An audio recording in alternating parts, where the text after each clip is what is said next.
sunyi senja, bintang-bintang gemilang, telah terdengar suara bawa kabar senang.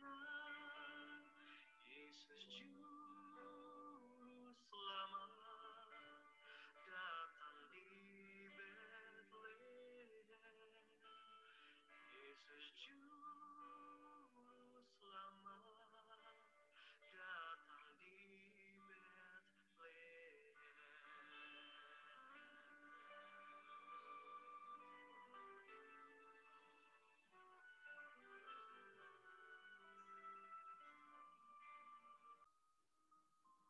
Salam damai Natal, Tuhan kita Yesus Kristus menyertai kita sekalian.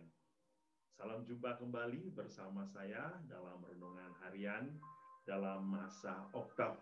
Saudara-saudari, kita masih berada dalam hari ke-6 Oktav Natal. Dan tentu suasana dan sukacita Natal terus menjadi suatu sukacita bagi kita semua. Dan semoga sukacita ini terus kita bawa dalam setiap saat kehidupan kita, sebab Natal adalah tanda kehadiran cinta Allah yang ingin memberikan hidupnya bagi dunia. Saudara-saudari, hari ini kita akan merenungkan kembali firman Tuhan. Dan Injil Lukas bab 2 ayat 36 sampai 40 akan menuntun kita hari ini. Dan semoga kita semua dalam keadaan sehat walafiat, dan semoga firman Tuhan hari ini memberikan kita kekuatan dan harapan di dalam hidup kita untuk terus setia kepada Allah.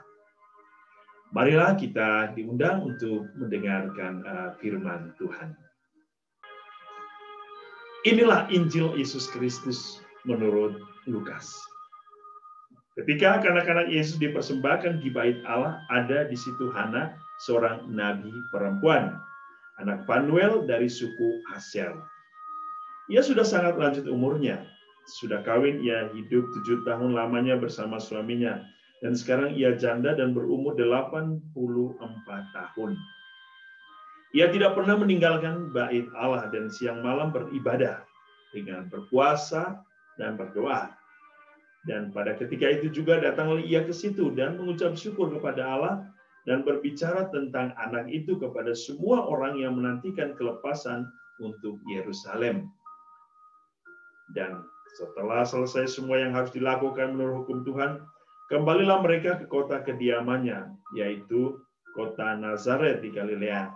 Anak itu bertambah besar dan menjadi kuat, penuh hikmat dan kasih karunia Allah ada padanya. Demikianlah Injil Tuhan. Saudara-saudari santapan jiwaku, selamat Natal. Sukacita Natal selalu beserta kita. Kita mendengar kisah yang menarik hari ini, yaitu bagaimana Hana, seorang nabi perempuan, seorang janda yang berumur 84 tahun, datang ke bait Allah dan berjumpa dengan Yesus. Itulah Natal. Natal selalu membawa sukacita bagi siapapun. Sehingga perjumpaan iman antara manusia dengan Allah adalah Natal. Sebab manusia akan mengalami suatu kelahiran baru di dalam Allah. Namun sebelum kita melihat kisah Hana hari ini, kita coba melihat bacaan pertama hari ini dari surat pertama Rasul Yohanes bab 2 ayat 12 sampai 17. Dikatakan seperti ini. Bahwa janganlah kamu mengasihi dunia dan apa yang ada di dalamnya. Sebab apa yang ada di dalam dunia itu hanya penuh dengan keangkuhan. Penuh dengan keinginan daging, keinginan mata. Dan siapa yang hidup menurut keinginan dunia ini, ia akan lenyap. Dan Allah tidak tinggal di dalamnya. Tetapi barang siapa yang hidup menurut kehendak Allah, ia akan beroleh hidup yang kekal. Ini sesuatu luar biasa. Kesatuan kita dengan Allah dan kehendaknya, itu memberikan kita makna untuk kehidupan yang kekal. Hana dalam Injil hari ini memahami bahwa kesetiaan menunggu, kesetiaan menantikan, kesetiaan untuk hidup di dalam Allah dengan terus berdoa, beribadah, dengan berpuasa, tidak pernah meninggalkan bait Allah, terus mengucap syukur kepada Allah adalah suatu hakikat iman. Hana walaupun seorang janda ditinggalkan suaminya, merasa kesepian, tetapi ia tidak pernah merasa bahwa ia tidak punya pengharapan. Sebab apa? Kehilangan sesama, kehilangan orang yang dikasihi, tetap memberikan dia suatu harapan bahwa ada Allah yang beserta dia, yaitu Allah Immanuel. Allah yang tidak pernah berkesudahan mencintai manusia. Allah yang penuh kasih. Kita bisa belajar dari Hana. Bagaimana di dalam situasi hidup yang paling susah pun, ia masih setia kepada Allah. Ia terus bersyukur dan mengucap syukur kepada Allah. Nah, itulah ciri hidup orang beriman. Situasi apapun tidak mengganggu dia, tidak menghalangi dia, tidak memberhentikan dia untuk mencari Tuhan, untuk tidak bersyukur kepada Tuhan.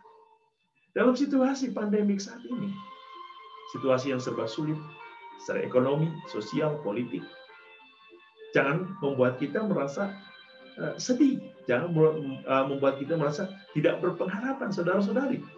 Allah Immanuel adalah Allah penolong. Ia sudah membuktikan dengan berjalan dari satu tempat ke tempat yang lain. Ia membuktikan ia mengasihi dari satu orang ke orang yang lain tanpa memandang siapa dia. Dia Allah yang penuh kasih, yang menjamah, yang menyentuh, yang mengasihi. Begitu luar biasa. Itulah Allah Immanuel yang sekarang bersama kita. Yang dituntut, bagaimana kita merasakan kehadiran Allah dan bagaimana kita menghadirkan Allah dalam hidup kita. Nah, ciri orang yang merasa ia hidup dalam sakramen adalah orang yang ingin menghadirkan Allah dalam hidup. Sebab sakramen adalah kehadiran Allah yang ingin tinggal dan menguduskan manusia. Saudara-saudari yang dikasihi Tuhan.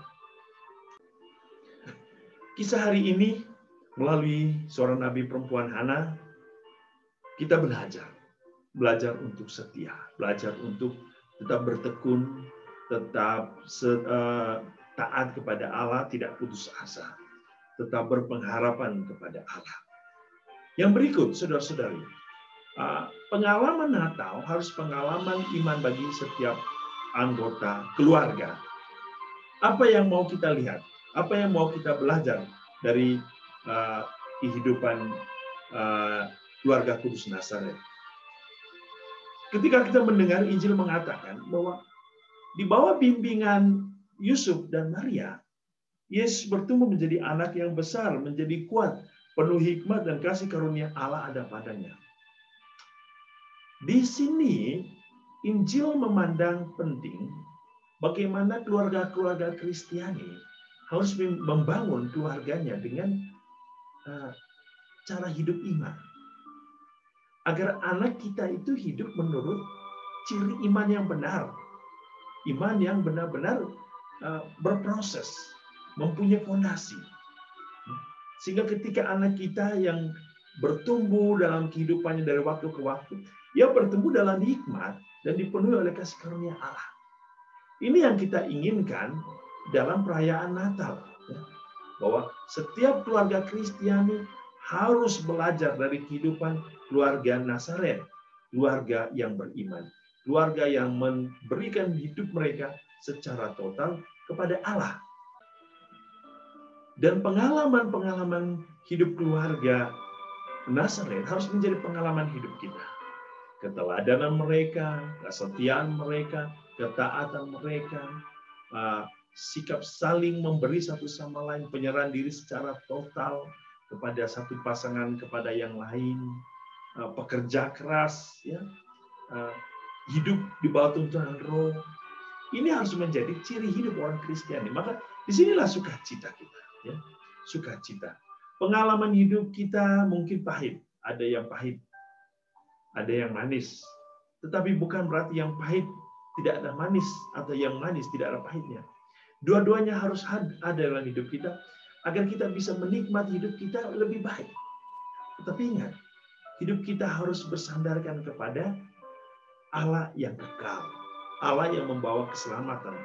Dunia telah menghancurkan kita dengan dosa. Dunia menghanyutkan kita dengan godaan-godaan iblis. Tetapi terang Kristus yang ia bawa dalam peristiwa Natal adalah cahaya yang menghalui kegelapan itu. Terang yang menuntun kita untuk bisa sampai kepada terang yang abadi, yaitu Kristus sendiri. Maka hidup kita adalah berpegang teguh pada terang itu dan membiarkan bimbingan Roh Kudus seperti Roh yang menuntun Nabi Hana untuk berjumpa dengan Kristus. Maka Roh itu pun akan menuntun kita kalau kita mau membuka diri kita, membiarkan Roh Kudus berjalan bersama kita, menuntun kita untuk berjumpa dengan Sang Immanuel. Saudara-saudari, apapun situasi yang kita hadapi saat ini, ingat, Natal adalah sukacita. Bukan hanya bagi Hana yang berjumpa dengan Kristus, tapi Natal adalah Kristus ingin berjumpa dengan kita. Kristus ingin tinggal bersama kita. Kristus ingin hidup di dalam kita. Dan Ia mau kita hidup hanya bersama Dia dan untuk Dia. Mari, saudara-saudari, bersukacitalah dalam perayaan Natal. Biarlah hidup kita hidup di dalam kasih Allah. Semoga perayaan Natal, berkat Natal, kasih karunia Natal menguatkan kita agar kita terus bertumbuh di dalam kehikmatan Allah dan terus hidup di dalam kasih karunia Allah. Tuhan memberkati kita selalu dengan berkat-Nya yang berlimpah dalam nama Bapa dan Putra dan Roh Kudus. Amin.